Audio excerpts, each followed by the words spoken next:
السلام علیکم دوستو، کسی کے دل میں محبت پیدا کرنے کا وظیفہ آج میں آپ کو بتا رہا ہوں۔ جن دوستوں نے میرے چینل کو سبسکرائب نہیں کیا وہ چینل کو سبسکرائب کر دیں تاکہ ہر نئی آنے والی ویڈیو آپ تک پہنچ سکے۔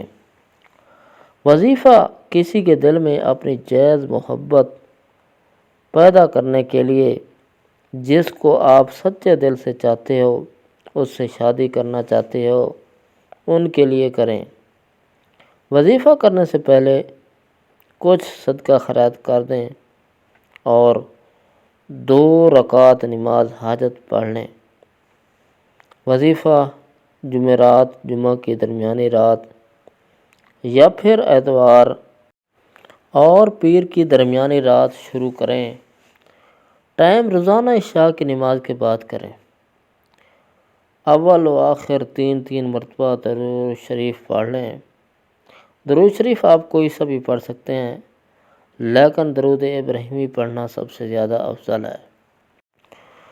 اس کے بعد 300 مرتبہ یا ودودو یا رؤوف یا رحیم پڑھیں۔ پڑھنے کے بعد آپ جس سے محبت کرتے ہو اپنی آنکھیں بند کر کے اس کا تصور کریں، پھر پھونک مار دیں۔ پھونک مارنے کے بعد اللہ تعالیٰ سے دعا مانگیں۔ دعا مانگنے سے پہلے بھی درود شریف پڑھ لیں۔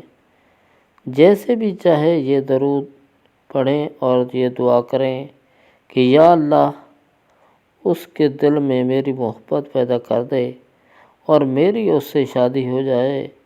دعا سچے دل سے مانگیں۔ وظیفے کی مدت کم از کم 11 دن یا پھر 41 دن تک کریں۔ اگر آپ یقین کے ساتھ کریں گے تو اللہ تعالیٰ آپ کی مراد جلد ہی پوری کر دے گا۔ یقین کامل کے بغیر کسی بھی کام میں کامیابی حاصل کرنا بہت مشکل ہے۔ اللہ تعالیٰ ہر کسی کو سچی محبت کی خوشیاں عطا فرمائے، آمین۔ تمام دوست سے گزارش ہے کہ میرے چینل کو سبسکرائب کر دیں تاکہ ہر نئی آنے والی ویڈیو آپ تک پہنچ سکے۔ شکریہ، جزاک اللہ خیر۔